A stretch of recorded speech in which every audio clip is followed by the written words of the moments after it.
frappeur, c'est-à-dire que bandi ko frapper biso na ba diplôme à Lukuta, bandi ko frapper biso na basi na ba makango ba comme ba ministre, bandi ko frapper biso na makambo ebele, mais makambo place dollar pour tout, c'est-à-dire que basadi très cher Kankonde, sauvons le Congo. Nous devons sauver le Congo. Voilà. Ce que décision finale, on y a signé. J'ai oublié de quoi de la langue. Au moins que on y a signé le Kwana comme Kabila les athées. Signature les athées. Au comment que participants nyonso. Moutenet Tibizé Makarara Zalaki, il n'a pas signé. Moïse Nyaruka Bozalek il n'a pas signé. Au moins que Rubero Azalaki Kuna ainsi que d'autres Rwandais. Même lui, Kanambe, qui les a invités là-bas, il n'a pas pu signer. On a vu José Makila signer dans Ninwana. On a vu cette. Mais c'est une diversion. C'est une nouvelle stratégie. Pendant que le baqueto, je voudrais que les Congolais comprennent. Moi, je ne suis pas ici en train de choisir un camp, mais je voudrais que les comprendre ce qui s'est passé là-bas. Donc, ce qu'on la décision finale, non, attendons, les assets que connaît. Est-ce qu'il y a comme parti politique assets que connaît il a participé à l'élection en tant qu'un individu, mais pas en tant qu'une corporation ou un mouvement politique. Parce que c'est que il faut tanga biloko. Mais tant que tanga, nana bengi saki bang. Ils se sont réunis autour d'un individu. Est-ce qu'il va suspendre le PPRD pour autorité morale nango? Pour PPRD autorité morale nango, c'est Joseph Kabila, mais Azana président comme on a eu Obin Minago a Kendagité, Azaï Gaga. Est-ce qu'il va suspendre nango pour Kabila sali souvent le Congo? Souvent le Congo est un parti politique, mais la plateforme. La plateforme wana, ba parti est belé. Bon, ceux qui va suspendre en pour autorité morale à cette plateforme, à réunir les partis des belés. Mais pourquoi ils vont suspendre la PPRDI? Ils vont suspendre les partis. C'est qui ne pas Zongi Gout. À côté, tu filmes à côté. Réfléchir, tout ça correct. C'est que les partis des belés dans la plateforme, mais ils vont suspendre les gars PPRDI. Et puis, un communiqué, on est au PC à maternelle. Communiquer le quoi au PC à maternelle. Communiquer, ça, et ça le quoi papa bengi moana. Abandi go beta moana, tia sisi go beta moana, moana éviter ba bete lingani. Non, ça c'est irresponsable. Un gouvernement, un ministre, ça c'est mon ami Jekme Chabani, un ministre responsable ne peut pas faire ça. Un ministre responsable, il faut y avoir moana nazo beta yopo au saliboye. Mais regardez tout ce qui est comme étant dans le bango, toutes les communications. Bango nyonso bavandi na kati ya salle. Au moni tangu Kanambe Zokota Hippolyte, bango so basani nini? Non, c'est pas son nom. Cours militaire et Kataïde Makambo. Mais avec qui comment les années? Cours militaire. Oui. Joseph Kabila. Non. Barabi comment les Hippolyte Kanambe? C'est ça la vérité. Cours militaire. Oui. Peut-être que je n'ai pas. Mais oui. Ah bon? Ça ne vient pas de moi. Je n'ai rien contre lui. Oui. Mais je dis seulement que cours militaire, le bail comment les Hippolyte Kanambe. Mais tant que Bazokota na salle, au comment on a que le chef arrive. Tout le monde se met debout. Et celui qui lance les go. Normalement, mais oui. Mais pourquoi il y a Vandagina qui cité, par exemple, José Makela a télé à diriger Makamouane. Tout le monde va se dire, va continuer la salle. Mais c'est lui le chef. C'est comme le chef de l'État. Peut-être dans la Cour constitutionnelle, tous les présidents Cour constitutionnelle, tous ces gens, mais oui, à Télémaki. C'est pour prouver que c'est lui le chef. Il faut battre les mains. Sauver le Congo. Dollar et matière qui tire. Oui, que bateau on est basé. Bango ba futa la maïté. Ba futa la maïté. Ba futa la couranté. Ba futa la préservativité. Ba futa la nyonso ya bango za ofele. Ba ela bango na ba chel. Mais biso sikoyo, biso ndeto futaka. Mais bango bato ba simi biloko na biso ya Congo ofele nde basa bongo. Ba vivre bien, mais ba monde sa population passe. Tala Bousso Babasala, il y a taux d'échange. Quand la mine était, je mets quiconque a défi. 2 semaines, les ébélés. Botala dollar on est à dos à sensé. Tobi sa Congo na Kimoyi bio bango ba elipsi. Ah, bangisa kibiso ba détournement. C'est-à-dire qu'il faut sauver Congo na maboko na bango. Congo ezo kufa na maboko na bango. Na maboko régime Tshisekedi. Parce que na ina nena 9 mois to sauver Congo, na ina 9 mois na bango, to kanga par quel mécanisme? Mais le mécanisme du peuple. Laisse-moi parler. Obi sur la printemps arabe. Naïbité. Et bandana mutumoko. Obi sur la marche en 92. Et bandana peuple. C'est là que malem citoyen.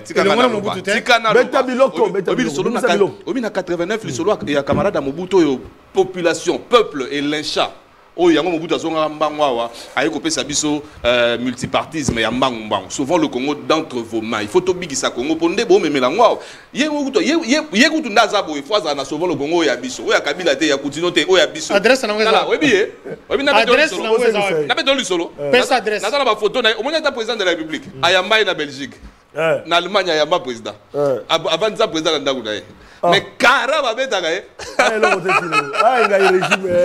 nous avions un infiltré, nous avions un criminel qui a dirigé la République pendant 18 ans, qui par après on a vu qu'il s'adressait, il travaillait que pour le compte du Rwanda. Aujourd'hui, Roubaï a récupéré, et c'est comme ça qu'il a profité de la richesse minérale Nabiso, tout comme Mboka Yousous Bazui, un Rwandais, Tchekuna, Baso Fouti Sabampa, ainsi de suite.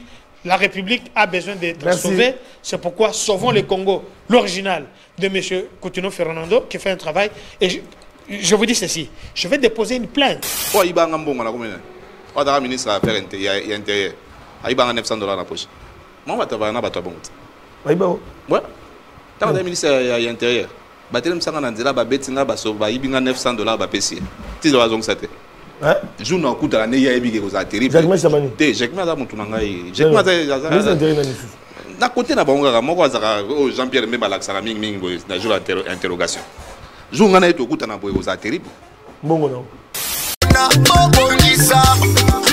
L'impunité, l'injustice, la corruption.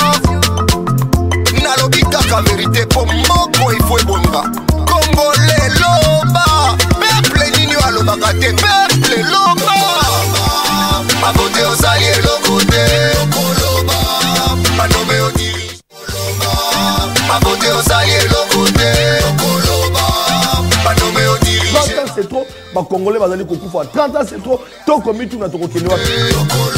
Voilà, Bandeko Balandi, les alliés Sengomingi sous pour être Papa Sentinelle, Sinzili Yamboka, Denge Tolobaka était Tomesana Kobeta Masolo Yamboka, les alliés Sengomingi sous pour être Mokolelo Tokobeta Masolo autour de l'actualité politique de la République démocratique du Congo. Il y a bien des élections dans l'Assemblée nationale. Déjà, Yiki qui est bandi, comme il y a la candidature. Ils allaient déjà s'annoncer. Bandeko Balandi, Kasi Mokololobi, Tolobela qui Yango. Kasi Nao Italie, actualité sous. Ils allaient au bon situation, ils allaient coller Kana Est, République démocratique du Congo. Bolanda qui Nangambo, il y a Banguna, Otobengi, mouvement supplétif. Le mouvement rebelle M23 va accuser le gouvernement pour un non-respect. Il y a processus, il y a accord. Il y a un droit. Bazali Kolobali Kametali cesser le fait. Kasenangambo Bango Balobi le gouvernement. Azali Kokoba Kakana Kokoba la conquérir. Penangambo Mosusu Likametali dialogue pour na Bandeko Bazomi na ngambo ya gouvernement pour na dialogue et kolekate le lenge bango balingi pour bolanda mokonza mboka Félix Tshisekedi après ça qui position ya gouvernement position ya mboka na Italie dialogue na ba oyo ba ko benga ba rebelle kasilikanisi ya sauver le Congo bolanda qui PPRD ezali parti politique ya Joseph Kabila PPRD est suspendu, voulais-je dire, merci beaucoup. PPRD va suspendre l'activité de Bango. Bakosa la sous activité jusqu'à ce que Mibeko Oyo, les alliés Kokamba Oyo sanctionné Bango et Kolongwa. Voilà Bandeko Balandi, Tokobeta Masolo, na banani, Tokobeta Masolo, na ba Oyo, Bazali Bakongomani, Balinga Kamboka, Bazali na likanisi ya kopesa autour ya ba question nyoso tozali koloba na mboka na biso, tozali bongo na mwana mboka Dr Kakonda wazana biso, moko ya bandeko ya union sacrée pe azwami pe na biso na tongo ya lelo mbote pe boyimala mwana mboka Kakonda. Donc Sentinelle Sinzili Yamboka, merci beaucoup na koyamba biso lelo. Ça fait vraiment une belle lurette ton monanité, d'en profiter de l'occasion pour saluer d'abord géniteur et à cette grande chaîne. Monsieur Patrick Chioyo, maître. Merci beaucoup. Et sans oublier mon cher frère estimé, comment il s'appelle encore Maître Sahel, qui est en face de moi. Et toute l'équipe technique où Ezali Nassima et Amilolo. Non, mais je n'ai pas fini. Là, c'est le bulldozer de la presse présidentielle. Mais sans oublier mon Konziambo Kayemoko. Et puis, Molonga Ninae, Mama Denise. Et surtout, ceux qui sont nombreux à Kolandebiso, Mboka Mipaya, comme la Belgique, la France, l'Angola, un peu partout.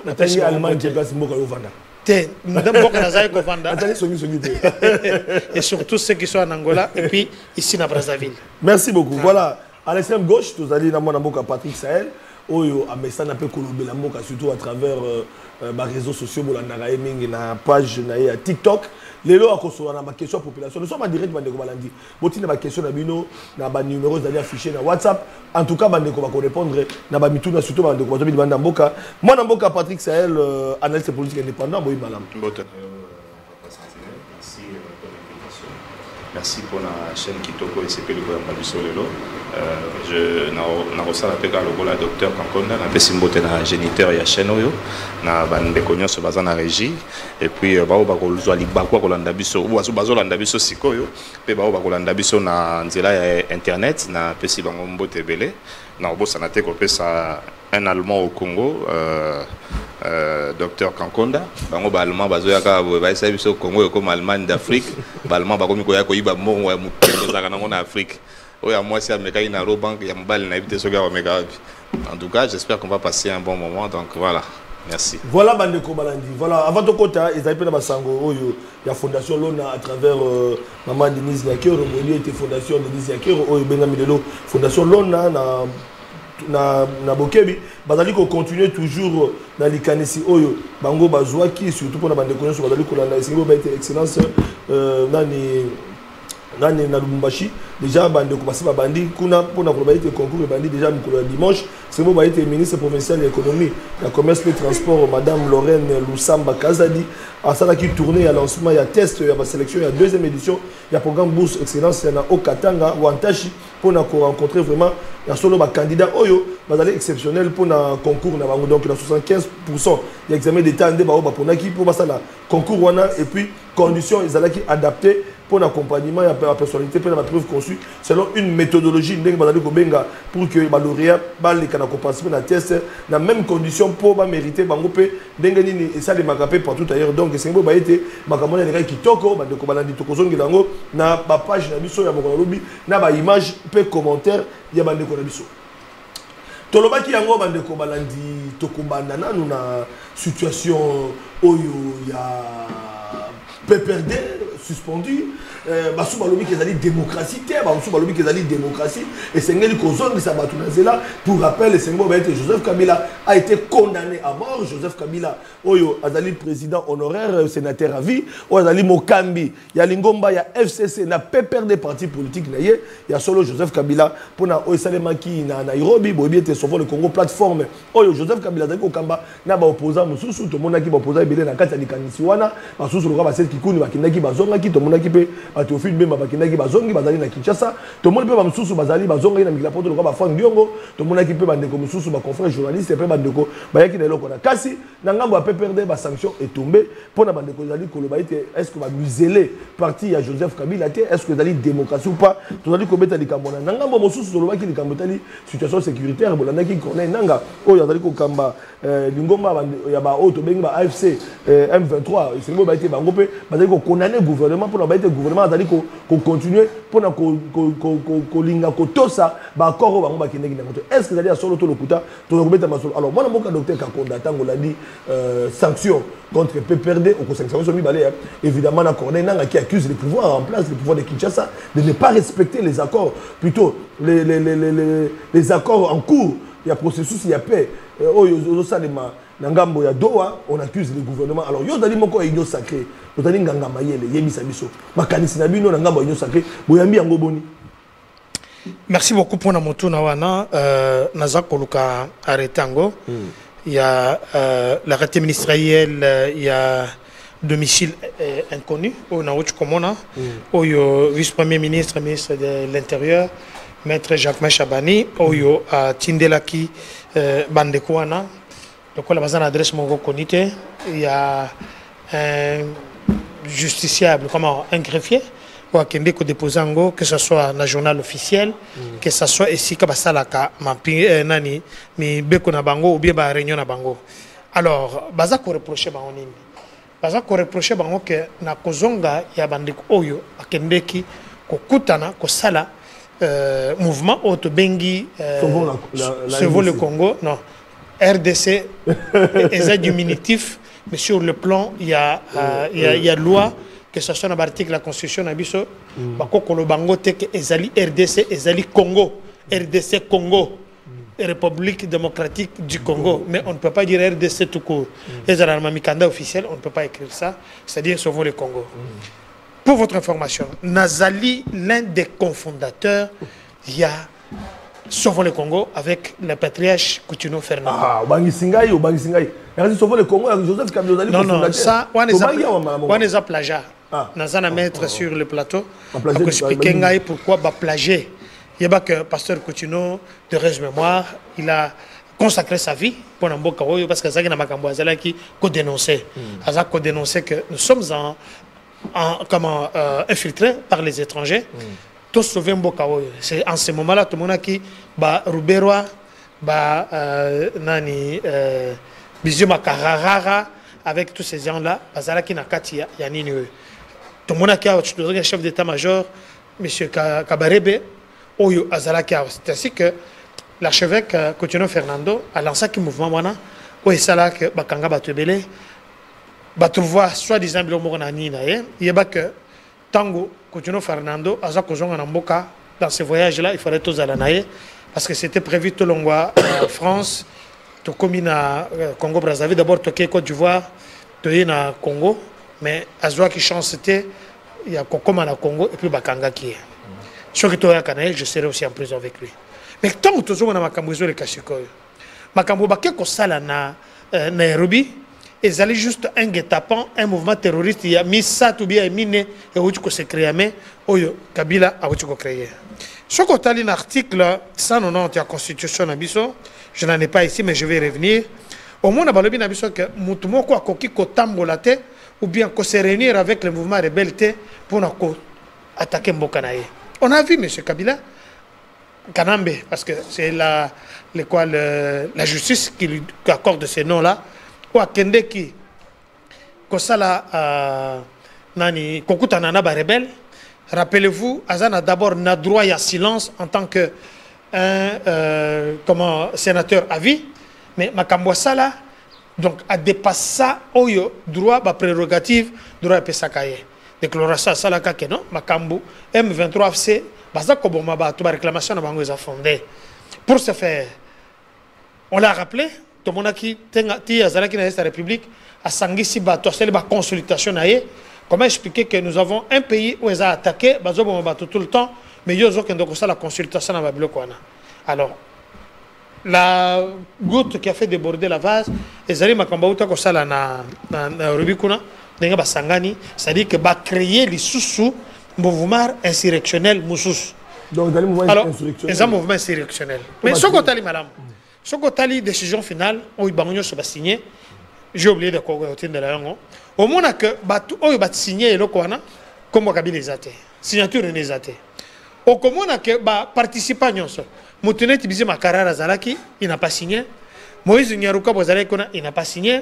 Au moment que Rubero Azalaki Kuna, ainsi que d'autres Rwandais, participent à Congomani.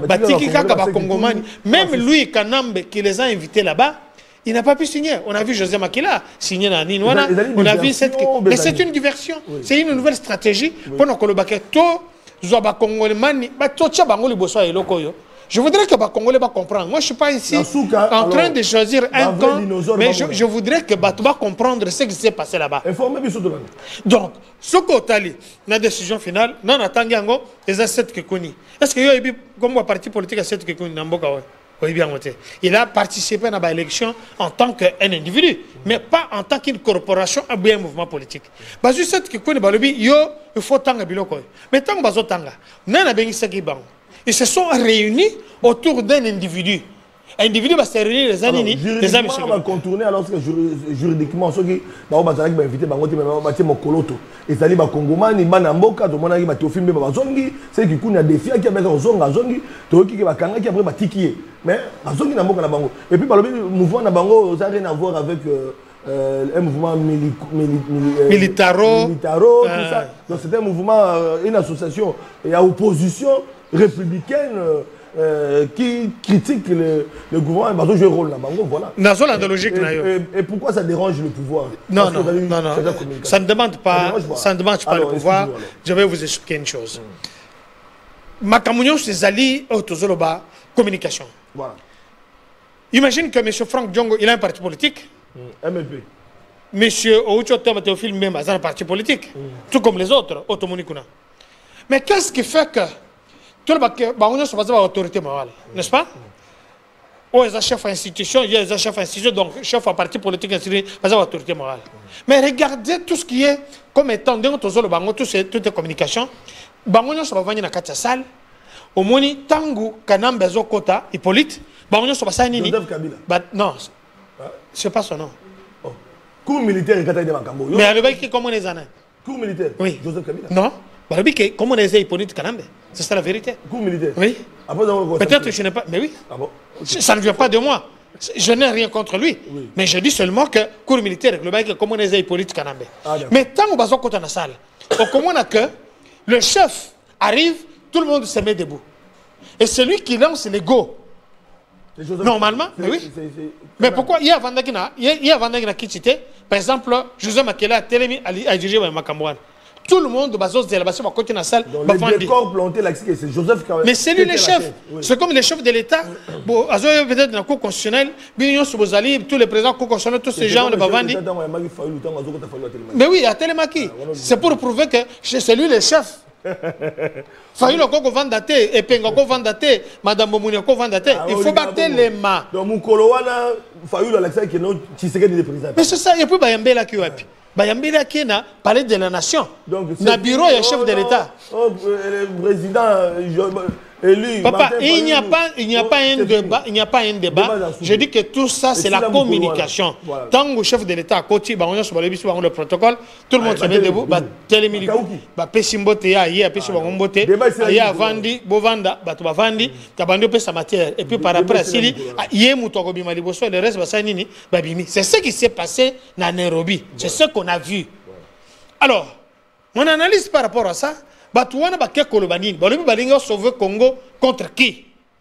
Balinga sauver Congo contre le Rwanda, ou Balinga sauver Congo contre Félix Tshisekedi, ou bien Balinga sauver Congo contre quel envahisseur? Parce que nous savons, guerre Tozanango, ça n'a pas commencé avec Félix Antoine Tshisekedi, c'est une guerre qui a fait déjà 3 décennies, c'est-à-dire plus de 30 ans, 31 ans déjà.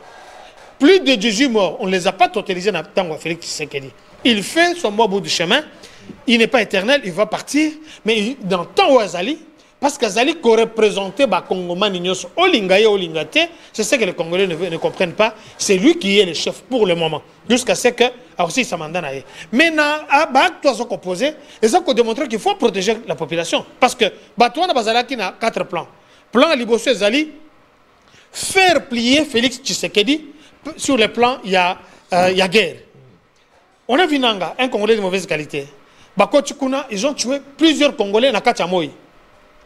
Mais dans les Congolais, Nanga a fait la déclaration. À l'objet Boyer, je dis cite, il faudra combien de morts pour que Félix Andima te vende autour de la table.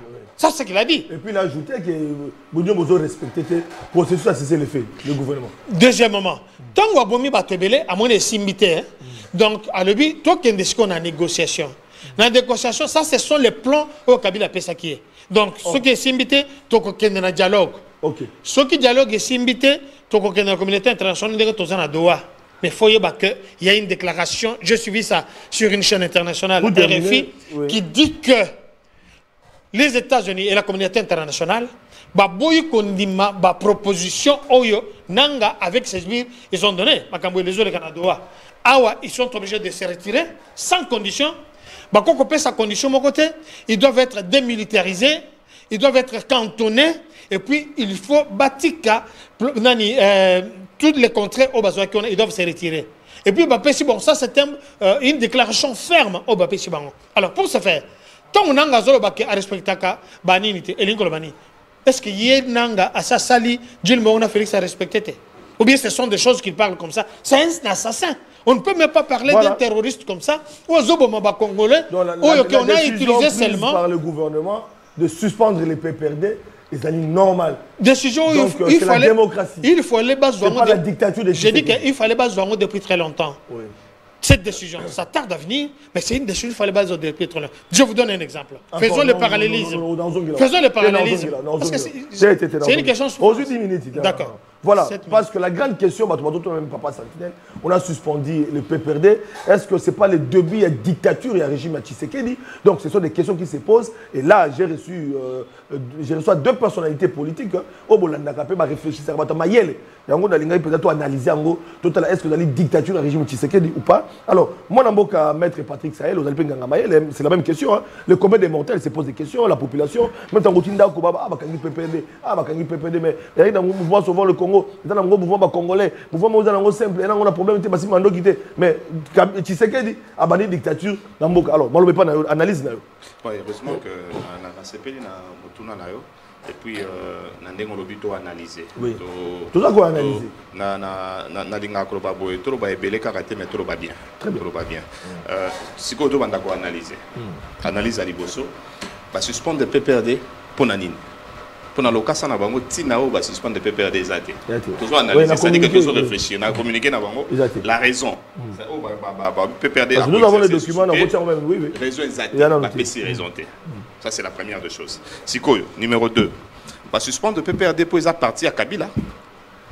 Tu vas suspendre le PPRD pour Nambeba Mora Saline na Kinshasa, tout na Congo.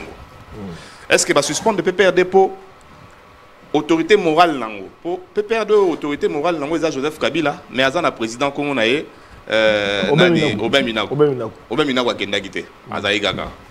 Est-ce que va suspendre nango pour Kabila sali souvent le Congo. Souvent le Congo est un parti politique, mais une plateforme. La plateforme, wana, ba parti est belé. Bon, ceux qui va suspendre en pour autorité morale à sali plateforme, à réunir ba parti est belé. Mais pourquoi ils vont suspendre la PPRD mon gros? Ils vont suspendre ba parti. C'est qui coule à qui pas zongi gout.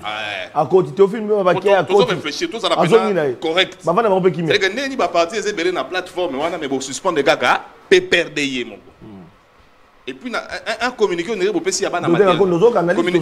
Communiqué, le quoi, au PC à la maternelle. Communiqué, ça, et ça, le quoi, papa Bengi Moana, abandi go beta Moana, tia assis go beta Moana, Moana évité, ba bete lingani.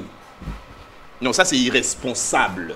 Un gouvernement, un ministre, ça c'est mon ami Jekme Chabani, un ministre responsable ne peut pas faire ça. Un ministre responsable, il faut éviter ça. Moana, nazo beta yopo, au saliboye. Bon, tout cas, si on a plateforme, on a souvent le Congo. Ceux qui ont eu plateforme souvent le Congo, ils ont eu un sens strict. Ils ont eu un sens Joseph Kabila. Mais ceux qui ont eu un sens large, ils ont eu un Congolais. Est-ce que nous devons sauver le Congo? Oui, le Congo doit être sauvé. Le Congo doit être sauvé de qui? Qui doit sauver le Congo? Il faut sauver le Congo et pas Nani. Il faut sauver le Congo. La question, il faut répondre. Est-ce que mon tour faut sauver le Congo, faut sauver le Congo dans la rébellion? On a déjà dit non. Qui doit sauver le Congo? Le peuple congolais doit sauver le Congo. Comment sauver le Congo? Tala tozana mboka oyo na lobakango Rwanda azoteka génocide il y a 3 mois na marché azoteka ngo plus cher que biso génocide il y a 31 ans. Génocide à 31 ans azoteka maté mais génocide à 3 mois eteka mana pété. 600 000 morts bazoteka mana pété biso plus de 20 millions de morts eko koteka maté. Parce que nous tous conscience te ya monene ya mboka na biso. Il faut tout sauver le Congo parce que le Congo, ceux qui ont habité et ceux qui ont balkanisé. Mondele na beaucoup na ye. Mondele na beaucoup na ye na ba officine na bango. Parmi bamboka oyo faki ba Kabola, eza Mali, eza Soudan, eza RDC. Ba réussi ko Kabola Mali, ba Kaboli Soudan, RDC ti sikoyo, ba koka ko Kabola ngote. Yango wana siko bitumba na bango ezala kaka balingi ba Kabola RDC. Alors, nous devons sauver, il faut tout sauver Congo. Na maboko ya bato bazolinga ba panza biso to ko mabamboke belé et comme o mboka musweza kana est état du Kivu et salami état ya nini ya Katanga salami na pouvoir à Kinshasa nde ba koma robengango. Nous devons sauver le Congo de certains voleurs au baye na mboka na biso ba komi ko yiba. Bayibi biso mongo aram, bayibi biso mongo ya nini babengango nini ya Covid nyonso la bato IDPS. Nous devons sauver le Congo na makambo nyonso bakotisa biso na ba contrat na ba Ougandais, bakotisa biso na ba opération UPDF, bakotisa biso na EAC. Il faut tout sauver Congo to bimi. Ça veut dire que sauvons le Congo, il faut ça affaire na biso. Tout le baté que ça affaire à Kabila. Kabila oui et puis na koyebisa Kabila motabandaka cela sauvons le Congo. To binenga suka. Nengo suki sai. Ah, il y a un succès. Donc, Mokile Balukaka. Mokile Balukaka, moto abomine épée, akufaka peka en épée. Ah, yopé, ceux qui pensent que moto inspiré yoé. Ceux qui pensent inspiration na yo moko e sauver le Congo, na zo bango suka pe loko osugi sa kutino. Mais nous devons réellement sauver le Congo. Mais par qui? Montoni ni fois sauver Congo. Ngana lo bango na ba émission belé to le Karanaobi. Musée Laurent Désiré Kabila article au testament. Abilu na Congo avant que tout Mosé à Lobango, Lumumba Lobango, le prophète majeur il y a biso à Congo, prophète Simon qui mbangu ba Lobango. Les solo ya bana Congo, il faut que maman pas bana Congo. Motofwa bigisa Congo, il faut ils la congolais. Congolais des fois téléma abigisa. Yango moni ata Kabila oyo comme si moni question, c'est-à-dire que bozo benge kanambe, côté mususu cour de la justice lobi gaza congolais kanamba za raté c'est que tozo miseka Kabila. Pourtant batno so ba gaza rwandais, cour la justice habité à congolais. C'est que ceux qui net ton libi gaza congolais, net babi kandima gaza congolais. Tozo miseka Congo ba congolais, pour kanambe za bisoté. Tozo miseka Congo na biso. Il faut que le Congo est en danger. Le premier danger, c'est bateau bazap menya mokonzi mboka. Nanga, sur l'andi nanga de makambozo le tu comprends que nanga est en perte de vitesse. Tu vas comprendre que M23 basuki, M23 bazal sous makasi de bolunga ibobundati. Siko bitumbe bandi. Parce qu'à un moment donné bazao loba na loba kalikamboyo na lobi ndeko nanga sentinelle. Comment biso tout ça 8e armée africaine. Mais depuis 30 ans moto azaku tout 20e été abeta la biso depuis 30 ans. Siko bato bazali ko boya to bunda. Po biso ezali ka soto pusani mo muke ba singeleli États-Unis abengi France abengi Belgique abengi o kaka armée congolaise to sali repli stratégique. Siko yo to sololi na ba américain wana to bon to yo kana no pe solo to kufi petro. Siko ba américain ba bi bon bunda. To bandi ko bunda nanga bandi ko lela so lela nini. Yo lo beke oké kuna poto bunda. Tala. Ngai nazalaka d'accord te na Tshisekedi na makambo ebele. Mais moment manière il y a bien ya kolongola Tshisekedi na pouvoir. Ezana ndenge o Tshisekedi akotaki na pouvoir. Akotaki une élection. So lingo benga na Tshisekedi yaka battre campagne, benga une élection, gagner une élection. Mais pour na benga na Tshisekedi so que so manduki, ezana le moment na français to benga les dommages collatéraux. Dommages collatéraux ya guerre eza bato bazokufa. Bato bakufa na Rwanda te. Bato bakufa ba congolais nde bakufa. Alors, pour nani o sepeli na Tshisekedi te, moko sima munduki bo benga naye. Ngaya na sepela na Tshisekedi te na sima munduki. Pour Tshisekedi asani makambo ebele o ngana o sepela nango te. Tshisekedi alobi makambo ebele o ngana na considérer lokola vérité te. C'est-à-dire que place wana il faut que ça soit vérité lobi bo epona nini. Mais na aussi mamanduki pona nango te. Alors, c'est comme ça qu'on doit chasser quelqu'un du pouvoir. C'est comme ça qu'on doit prendre la place de quelqu'un. Nanga aujourd'hui azolela. Tala. Nanga zwa ki bana moko boye entre 15 et 18 ans. Basoda nanga bangwana. Siko tellement que basoda pe ya Rwanda, armée ya Rwanda, bazalaka 33 000 hommes. 33 000 hommes ya Rwanda wana. Monika nde basuka nde bavandaki na Goma awa. Tolo bataba 6 000 bakufi. Rwanda siko pa komi obanga. Ngana ko 6 armée nanga na bitumba mboka mo boyo na so eka pona bongo a retirer ba militaire na bon nanga yo bosala ki jaba à l'acception 7 000. Bango nde babunda kasi. Souko écoute Matika Moko et ça dit reconnaissance. 2 jours après, bah ça dit mon bombardement. Allez, yo kapes ko armée na pselo bibo ya. Ah oui. Bombardement bo moni wana. Eza far DCT. Eza wazalendo ayaki ko defa binduki na ar. Ayako yiba.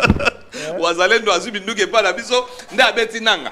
C'est-à-dire que j'ai qui seigneur bango baza osala biso. C'est-à-dire que Rwanda oya abeti ma abomi ba pa na biso, alors eza ngate, eza nanga. Siko far de pas comme ko sala ngo. Abi eza ngate, eza wazalendo. Mais boloba bitumba, photo bunda.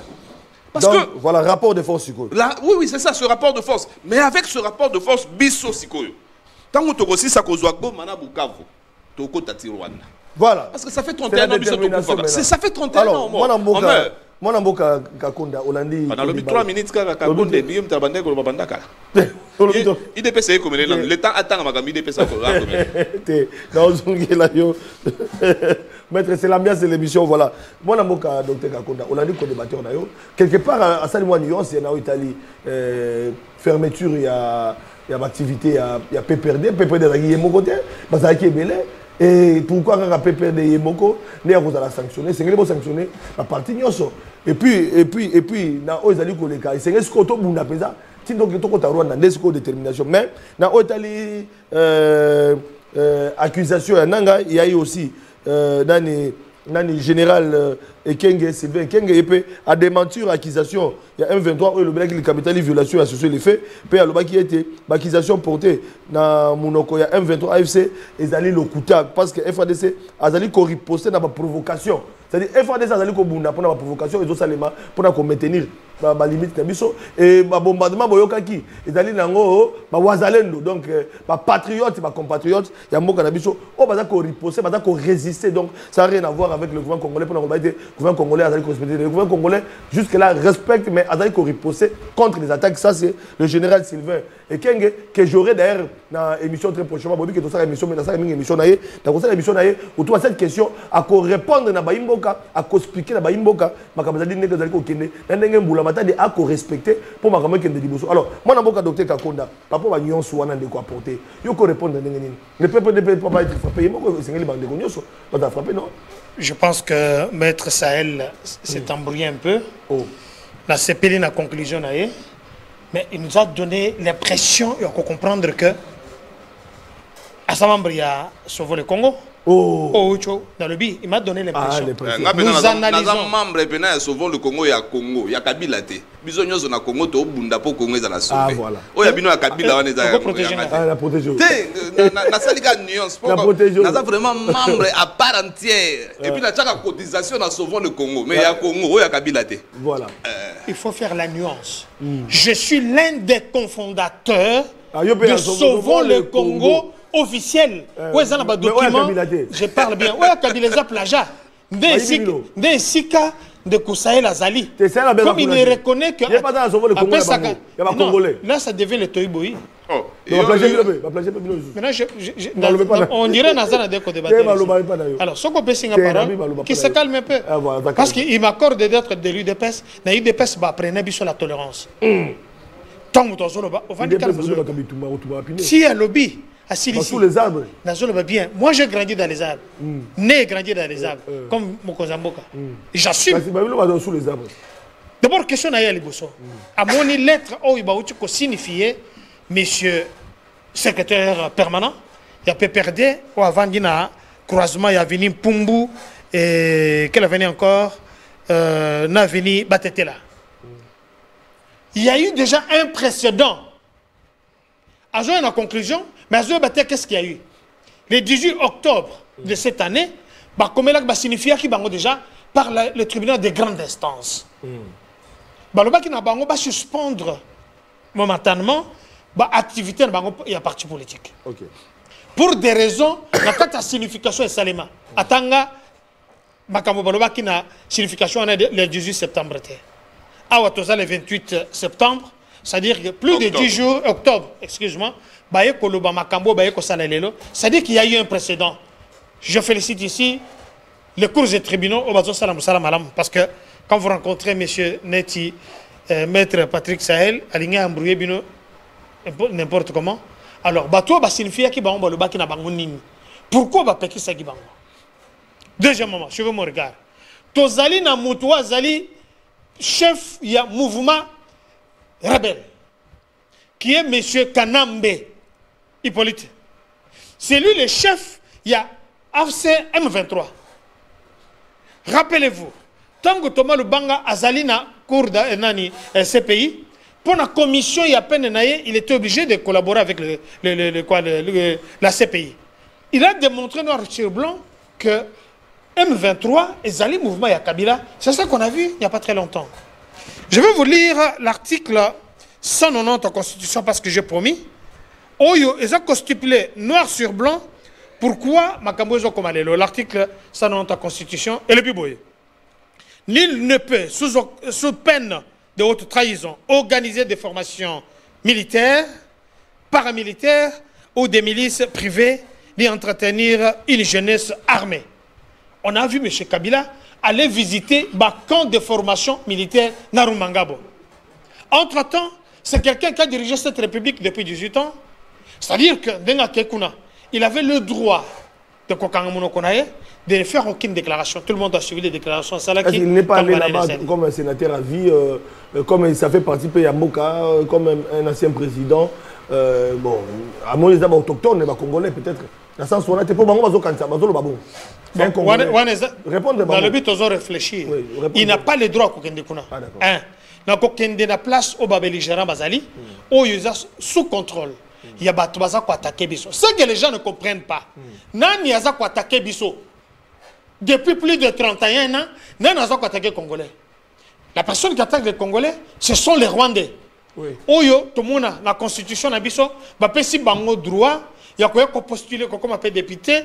Dans l'Assemblée nationale, on a vu ici les Bisou Makarara, on a vu ici aujourd'hui, Tozana Moïse Nyarugabo, Ouazali, suppléant, il y a M. Gizaro qui est ministre de la gouvernement. Aucune déclaration, ni motion, ni d'interpellation, ni motion de censure dans l'Assemblée, on va interpeller que M. Moïse Nyarugabo, comme il est avec les autres là, alors on a Kacha Masoloana. Troisièmement, on a vu que ce qui a Kende Kuna, imagine qu'un autre député, ou bien un autre sénateur à Kenaka à Babéligérant, parce qu'on a vu combien de personnes au Nanga Bomikuna.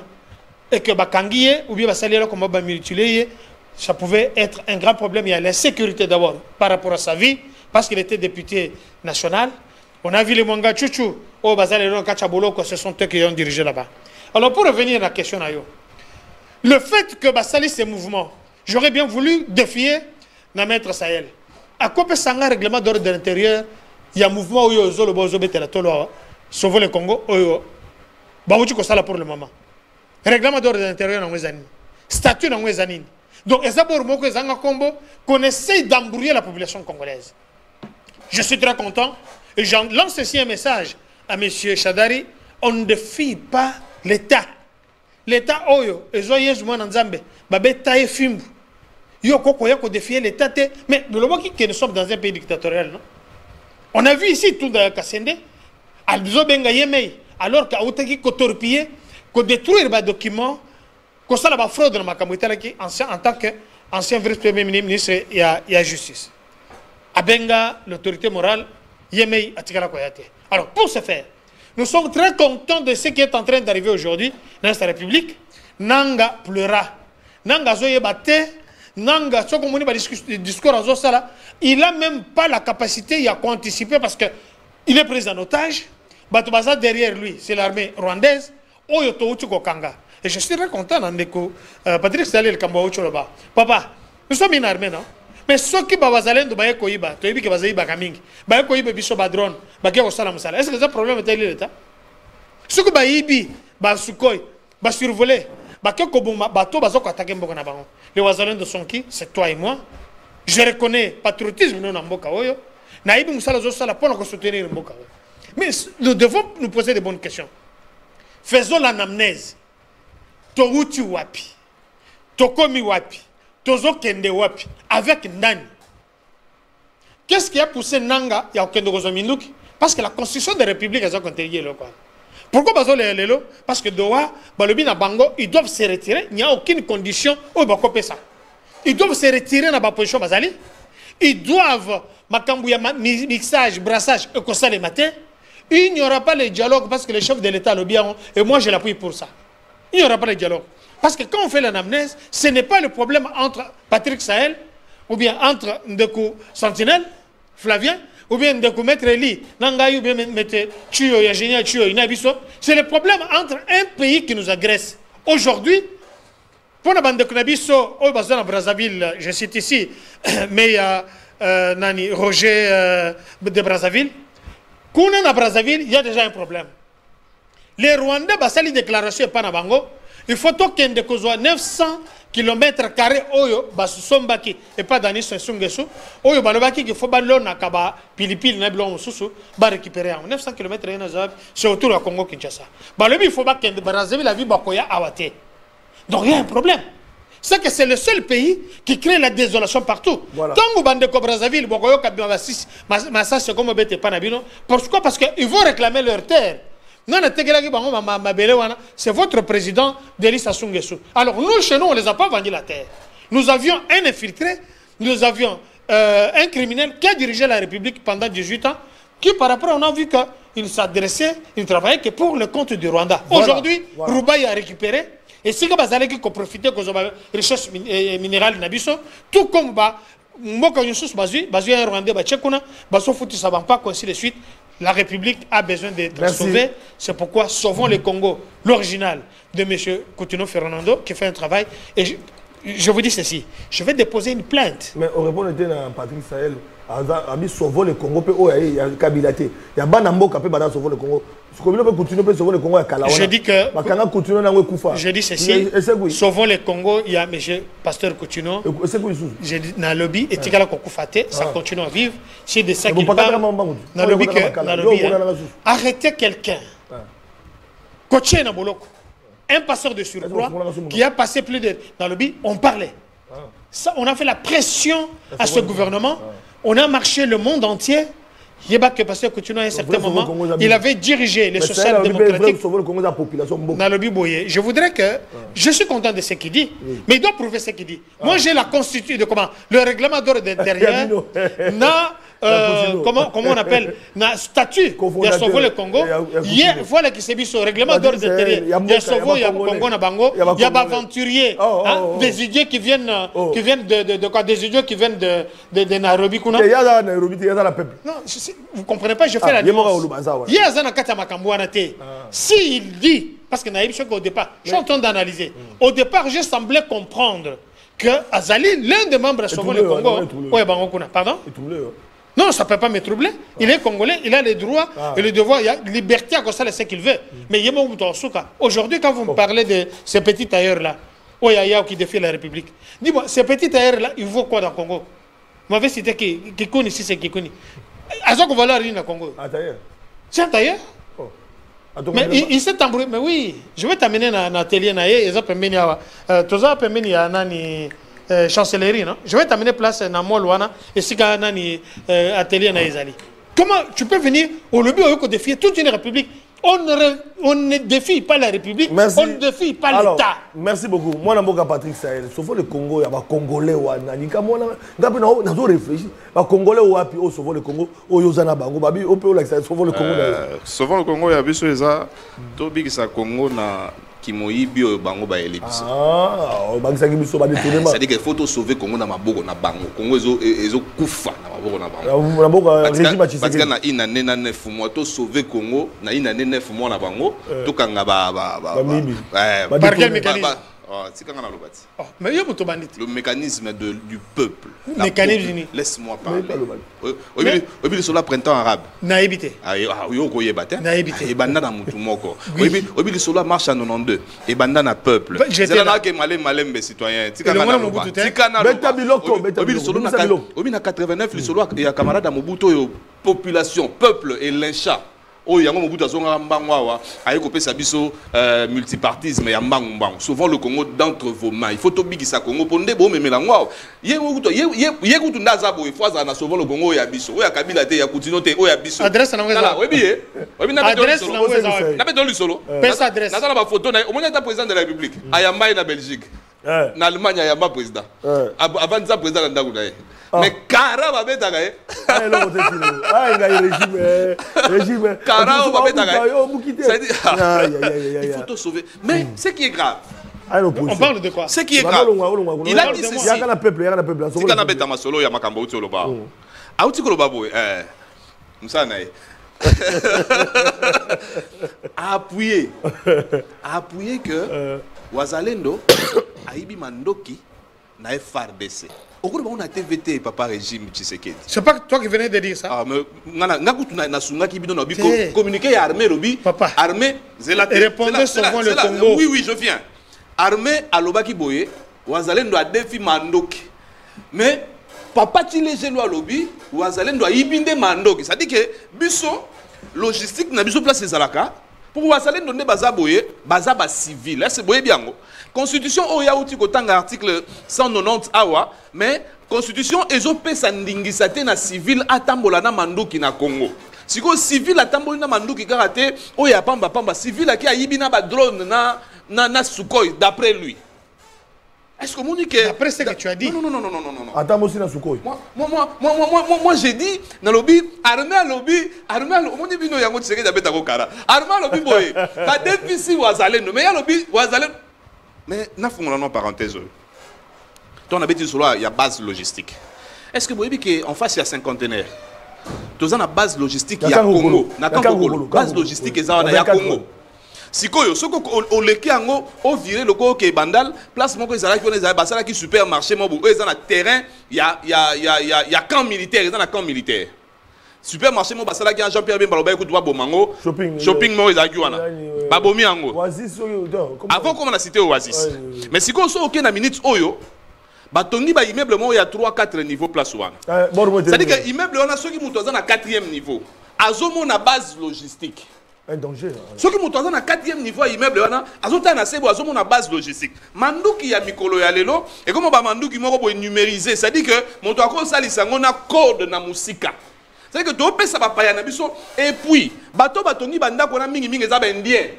C'est-à-dire que indien soka vandi na suka ndako na azomo na base logistique ya Congo. Or nous savons que l'Inde c'est parmi les pays où va travailler na Rwanda.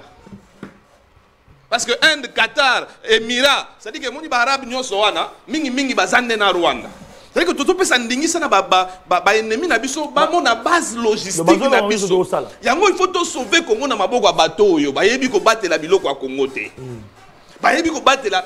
Est-ce que boyebi po ani mondele po ani belge atiaka base logistique wana pemena na kankokolo.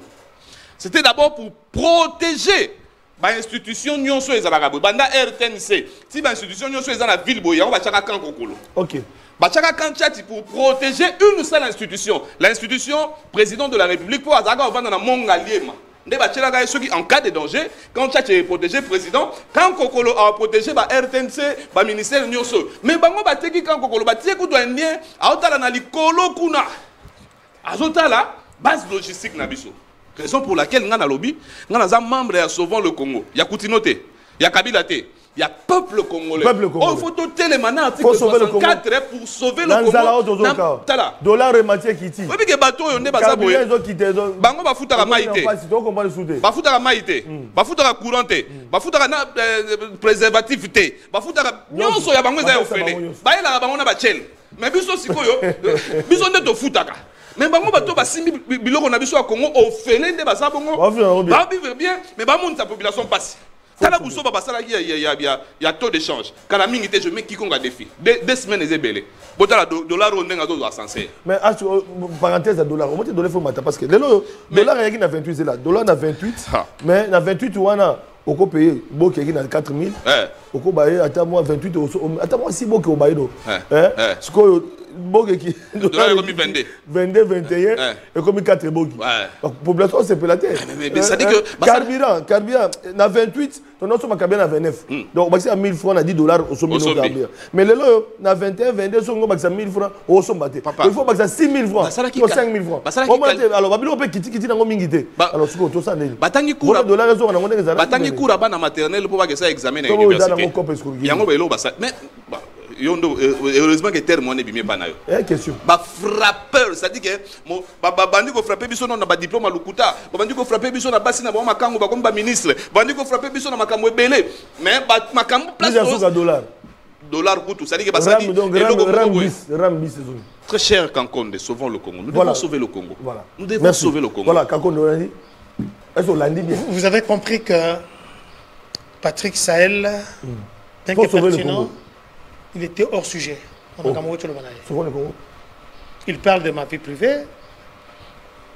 Sinon, attendez. Mais non. Est-ce que c'est les choses qu'on doit parler ici? Ma photo n'a pas condo et Natouni, est-ce que c'est ça qu'on est en train de parler ici? Tout le bac, ce qui m'a conduit, il a son temps. Ouais, il dit qu'un jour, donc on docteur Kanko. Mandel Sili. Donc je vais mettre Réli Béni dans tout tambour la tambour à Mandel. Mettre Réli dans le collectif avocat et à Félix Tshisekedi. Yo, vous avez un condo de chaîne. Ah, c'est la télé, ça moi, il a Josué. Moi, il télé Le malheur de notre gouvernement, c'est les gens qui sont pertinents. Baza Kota la Baronté. Ah, voilà, c'est ça. Baza Collier, ça. Vous m'attaquez jamais. Des chiens qui viendront nous attaquer demain. Voilà. Nous avons des journalistes kabilistes, rwandistes, tout comme de communicateurs, je ne peux pas citer les noms ici.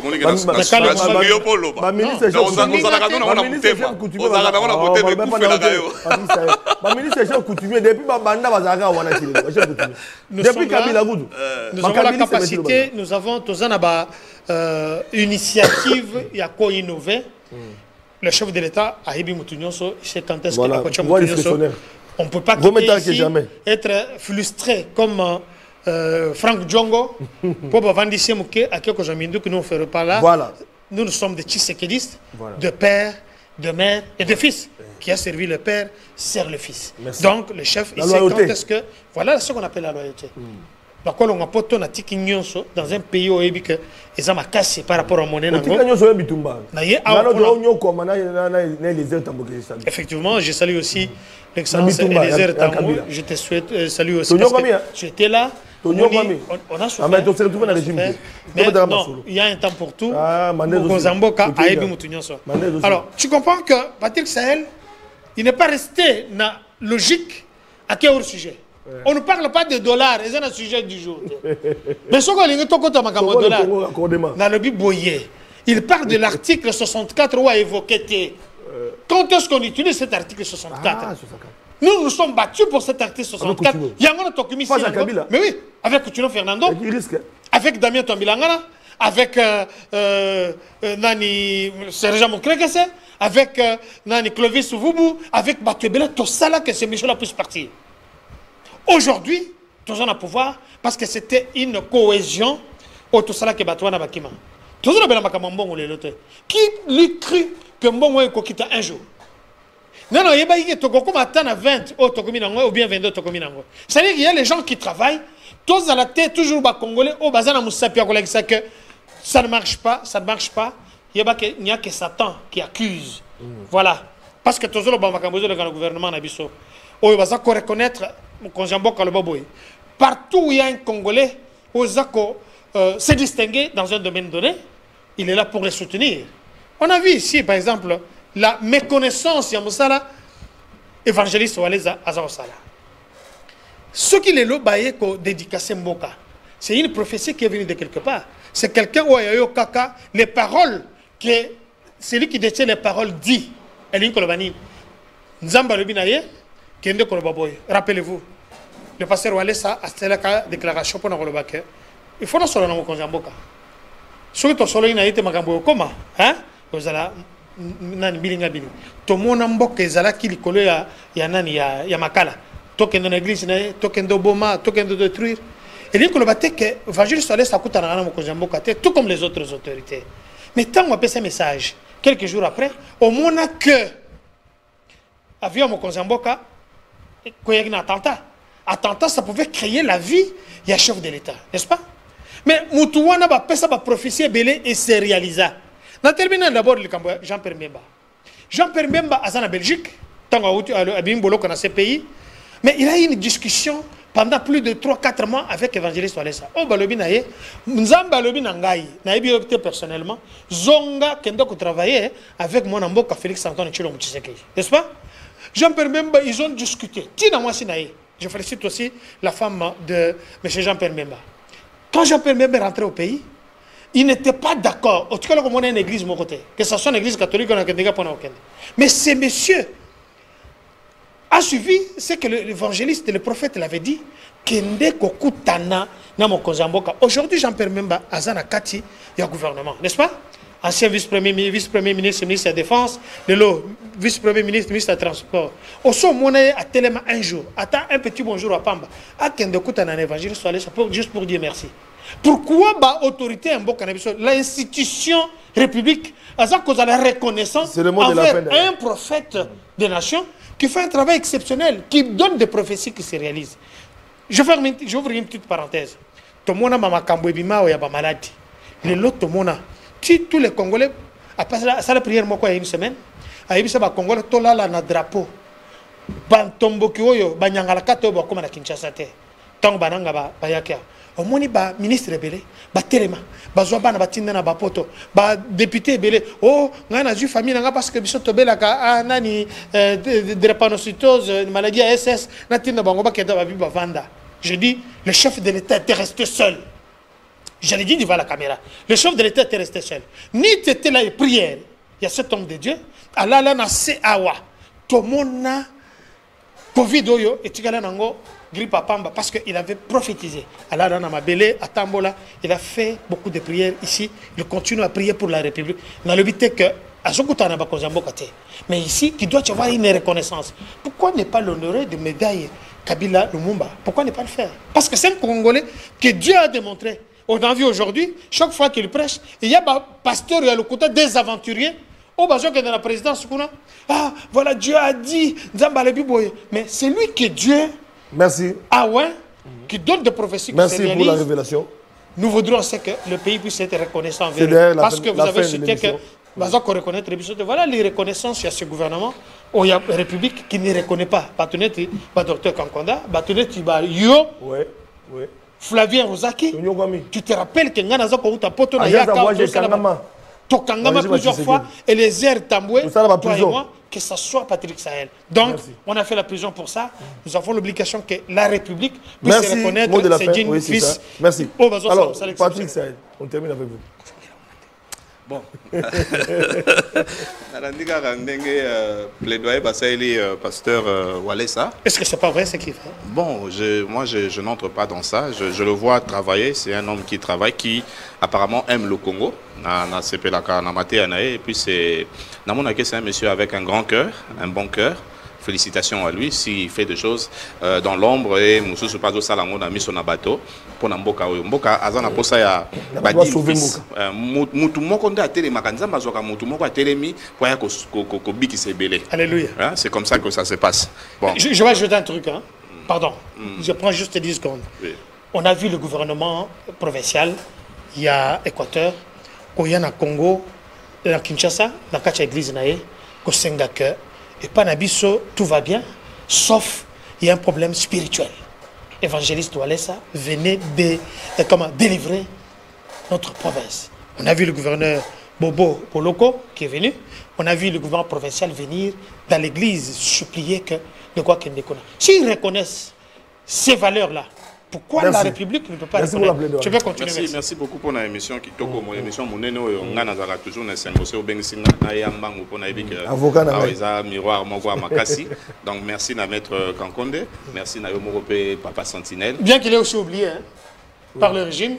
Moi oublié. Parce que yo lobi ata 2 semaines avant le régime ko ya ba ozabino bozata ba chef de ba chef d'eri. Déjà un vrai politicien faut bandela. Mais moi je pense que ce régime ne travaille pas avec des crèmes. C'est ça malheureusement. Bino bozaba to maye les bon va travailler na ba to maye l'été. C'est vrai? Ouais. Ben talat. O ibanga mbongo na combien? O da ministre affaires intérieures. Ibanga $900 na poche. Moi va travailler na ba to bon. Aiba. Ouais. Talat ministre intérieur. Batelem sanga na nzela ba betinga ba so ba ibinga $900 ba pesi. Ti zo azong sate. Hein? Jouna okuta na ya ebige ko za terrible. Jacques Chamani. Te Jacques za mutu na ngai. Jacques za na côté na bango moko azaka Jean-Pierre Memba laksaka mingi boy na jour interrogation. Jouna na eto okuta na boy ko za terrible. Bongo non. Te na l'accès à part Maël na za mettre à judo deuxième dan. Ah. Voilà, émission population, ma réaction, voilà, un appel, il y a des quoi, plus, voilà, voilà, un mot gagné. Belgique. Donc, nous sommes Belgique. Donc, Belgique, donc, des côtés comme la souka, moyen, il y a qu'on répondre à ma question minutée. Merci l'équipe technique, Merveille Toto, Namoni Junior, Énergie Lelo, merci na DG Patrick Thioyo, merci na ma collaborateur sur PES TV. Tout le monde sur Maître Eli Béni qui nous suit aussi, Sika Zouami et Sengomingi. On se retrouve à 20h pour la rediffusion. D'ici là, portez-vous bien, excellent sur les programmes sur PES TV. Au revoir.